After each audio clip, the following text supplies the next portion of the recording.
In digital Marathi, जनतेच्या हक्काचं व्यासपीठ। पोलीस उपायुक्त कार्यालयावर प्रहार जनशक्ती पक्ष आणि राष्ट्र कल्याण पार्टीच्या संयुक्त नेतृत्वाखाली झालेल्या ठिय्या आंदोलनानंतर प्रशासनाने तब्बल 8 गंभीर मुद्द्यांवर तात्काळ निर्णय घेऊन सकारात्मक पावले उचलण्याचे स्पष्ट आश्वासन दिले। प्रहार जनशक्ती पक्षाचे ठाणे जिल्हाध्यक्ष ॲडव्होकेट स्वप्नील पाटील व राष्ट्र कल्याण पार्टीचे शैलेश तिवारी यांच्या नेतृत्वाखाली शहरातील ढासळलेल्या कायदा सुव्यवस्थेविरोधात आणि पोलीस प्रशासनातील निष्क्रियतेच्या विरोधात ठिय्या आंदोलन करण्यात आले। नागरिकांच्या सुरक्षेचा बोजवारा उडाल्याच्या पार्श्वभूमीवर पोलिसांवरील गंभीर आरोप व अव्यवस्थेच्या विरोधात हा आवाज ठामपणे उठवण्यात आला।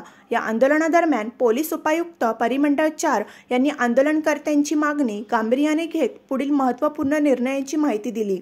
त्यामध्ये दिव्यांग व्यक्ती अधिकार कायदा 2016 अंतर्गत कलम 92 व 93 लागू करण्याचे आदेश आज संध्याकाळपर्यंत सर्व पोलीस ठाण्यांना दिले जातील अशी हमी त्यांनी दिली। शहरातील प्रभू श्रीराम चौकातील व इतर डान्स बारचे परवाने रद्द करण्यात आले असून पुढील कारवाईसाठी ही प्रक्रिया सुरू आहे। खंडणी मागणाऱ्या पोलीस कर्मचाऱ्यांवर प्राथमिक चौकशीत दोषी असल्याचे स्पष्ट झाले असून त्यांच्यावर विभागीय चौकशी DE सुरू करण्यात आली आहे। चौकशी पूर्ण झाल्यावर त्यांच्यावर गुन्हा दाखल केला जाईल। पोलीस सन्मान चिन्हाचा केक कापल्याच्या प्रकरणात पोलीस शिपाई योगेश शिंदे यांची 1 वर्षाची वेतनवाढ थांबवण्यात येणार आहे। याबाबत त्यांना शिस्तभंगाची नोटीस देण्यात आली आहे। उल्हासनगर परिमंडळ 4 मध्ये तथाकथित कलेक्टर नावाच्या कोणत्याही पोलिसाची अधिकृत नेमणूक नाही। पाटील असो वा शिंदे कोणीही गैरप्रकार केल्यास त्यांच्यावर कठोर कारवाई करण्यात येईल असे उपायुक्तांनी स्पष्ट केले। हिल लाईन पोलीस ठाण्याचे विपोणी गुन्ह्याच्या तपासासाठी आवश्यक CCTV फुटेज न घेता दुर्लक्ष केल्यामुळे त्यांच्यावर पुढील 7 दिवसात चौकशी करून कारवाई करण्यात येणार आहे। तत्कालीन मुख्यमंत्र्यांच्या आदेशाने बंद करण्यात आलेले डान्स बार पुन्हा कसे सुरू झाले या संदर्भात उल्हासनगर महापालिका आयुक्तांना पत्र पाठवण्यात आले असून पुन्हा त्या संदर्भात कठोर कारवाई होईल। शहरातील सर्व अवैध धंद्यांवर सातत्याने मोहीम उघडण्यात येईल। पोलीस गस्त वाढवण्यासाठी वरिष्ठ पोलीस निरीक्षकांना स्पष्ट निर्देश देण्यात आले आहेत। विषय क्लिअर कट होता। परिमंडळ 4 अंतर्गत जे काय अवैध धंदे चालत आहे, जो परिमंडळ 4च्या अंतर्गत दिव्यांगांना त्रास सोसावा लागतोय, एखादा दिव्यांग ज्यावेळी पोलीस स्टेशनमध्ये तक्रार द्यायला जातो त्यावेळी त्याची तक्रार घेतली जात नाही, त्याला खूप तुच्छ वागणूक दिली जाते। आणि दिव्यांग कायदा 2016च्या कलम 92 आणि 93 मध्ये एकदम स्पष्टपणे नमूद केलेलं आहे की दिव्यांगांना जर कोणी काही अशा प्रकारचा त्रास देत असेल तर तात्काळ गुन्हा नोंद करण्यात यावा। अशा स्वरूपाचा कायदा असताना देखील पोलीस प्रशासनाला त्याची जाग येत नाही आणि ही जाग येण्याकरिता आम्ही हे आंदोलन केलं होतं। आम्ही माननीय उपायुक्त साहेबांना भेटलो। उपायुक्त साहेब आज सर्क्युलर काढताय। सगळ्या पोलीस स्टेशनला परिमंडळ 4 मधील सर्क्युलर जाणार आहे आणि त्या सर्क्युलर अंतर्गत दिव्यांगांना हा त्याच्यामध्ये एक थोडाफार लाभ मिळेल की दिव्यांगांना तक्रार देत असताना कोणत्याही प्रकारची अडचणीला सामोरे जावं लागणार।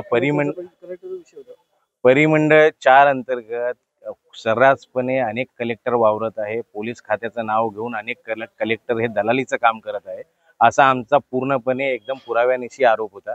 यावरती देखील उपायुक्त साहेबांनी आम्हाला आश्वासन दिलेलं आहे की अशा प्रकारच्या कोणत्याही कलेक्टरला आम्ही पाठीशी घालणार नाही। अशा प्रकारचे कलेक्टर आमच्याकडे अस्तित्वात नाहीये, परंतु जर तसं आमच्या कोणत्या निदर्शनास आलं तर तात्काळ निलंबनाची कारवाई अशा प्रकारच्या कलेक्टरांवरती करण्यात येणार आहे। दुसरी गोष्ट, शहरामधले जे काय अवैधरित्या डान्स बार सुरू आहे, तत्कालीन उपमुख्यमंत्री शिंदे साहेबांच्या आदेशानुसार, मुख्यमंत्री साहेबांच्या आदेशानुसार शहरातले अनेक डान्स बार तोडण्यात आलेले होते। ते पुन्हा नव्याने राजरोसपणे निर्माण करण्यात आलेले आहे। त्यावरती आम्ही प्रशासनाला, शासनाला एकच विचारत होतो की ज्या प्रकारे भारताचं शासनाचं सरकार ज्या प्रकारे आपल्याला एकीकडे सांगतं की गाय वाचवली पाहिजे, पण जर एकीकडे गाय वाचवली पाहिजे तर दुसरीकडे बाई नाचवली पाहिजे, अशा प्रकारचं शासनाचं धोरण आहे का, हा विचारण्याकरिताच आम्ही इथे आलो। त्यावेळी आयुक्त साहेबांनी आम्हाला एक परिपत्रक दाखवलं, पत्रक दिलेले आहे की त्यांनी माननीय आयुक्त ज्या की महिला आहे उल्हासनगर महानगरपालिकेच्या, त्यांनी पत्रक दिलेलं आहे की ह्या सगळ्या डान्सबारांवरती पुन्हा नव्याने तोडक कारवाई करण्यात यावी। परंतु आपण पाहतोय की महानगरपालिकेच्या आयुक्त जरी महिला असल्या तरी त्या महिलांच्या विषयावरती संवेदनशीलपणे काम करताना दिसून येत नाहीये। दुसरीकडे आपण पाहतोय की प्रभू श्रीरामाचा चौक असलेल्या चौकामध्ये जे हे डान्स बार सुरू आहे त्या डान्स बार वरती सत्ताधाऱ्यांचेच बॅनर झळकलेले दिसत आहे।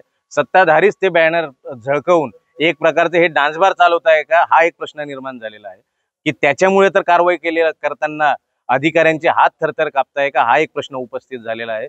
परंतु उपायुक्त साहेब यांच्या सोबत झालेल्या चर्चेमध्ये त्यांनी आम्हाला ठाम विश्वास दिलेला आहे की अशा कोणत्याही प्रकारच्या डान्स बार किंवा अशा अवैध धंद्यांना आम्ही बळी पडू देणार नाही, यांच्यावरती पूर्णपणे कारवाई करू आणि अशा कारवाईला कोण जर आडवं जरी येत असेल, कोण जर अडवणूक करत असेल तर त्यांच्यावर देखील कारवाई करू। डीसीपी ऑफिस के हम लोग बाहर ये जो डांस बार को लेके आंदोलन था, दिव्यांग कायदा के अंतर्गत जो दिव्यांग भाई आते थे उनके इसको रिफ्यूज किया जाता था, ये सारे विषय को लेके आंदोलन पे बैठे थे।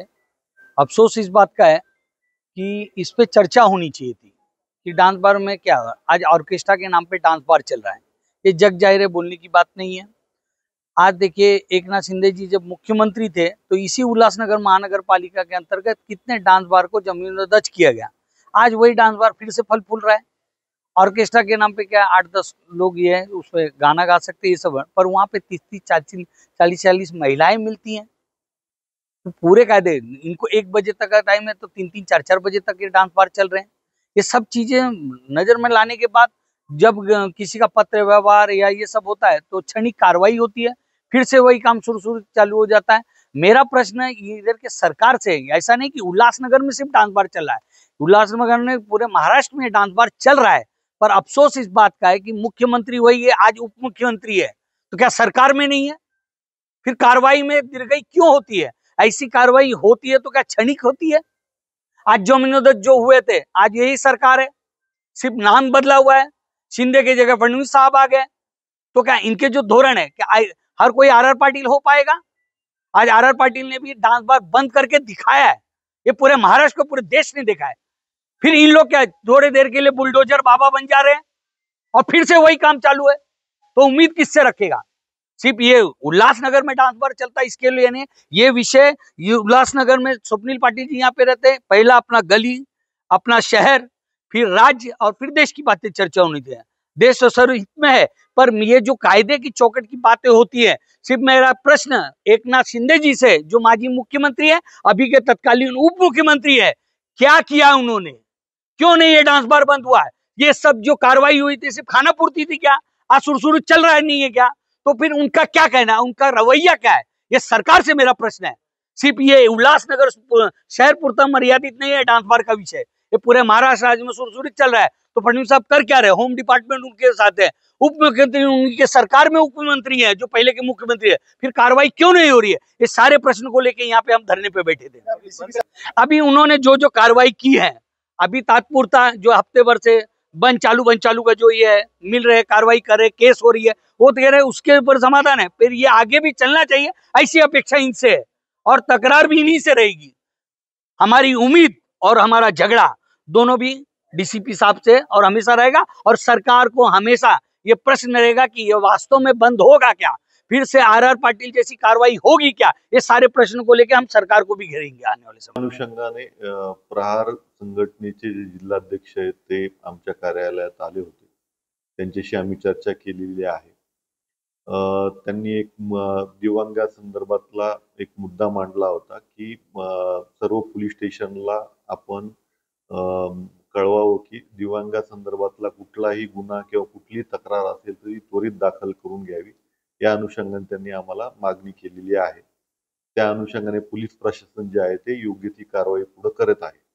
त्यानंतर जे ऑर्केस्ट्रा बारच्या संबंधात त्यांनी मुद्दा उपस्थित केला होता, तर त्यांना माहिती देण्यात आलेली आहे। आपण हद्दीतील जवळपास 7 ऑर्केस्ट्रा बार जे आहेत ते त्यांचं लायसन्स जे आहे या अगोदर सस्पेंड केलेलं आहे आणि ते बंद आहे।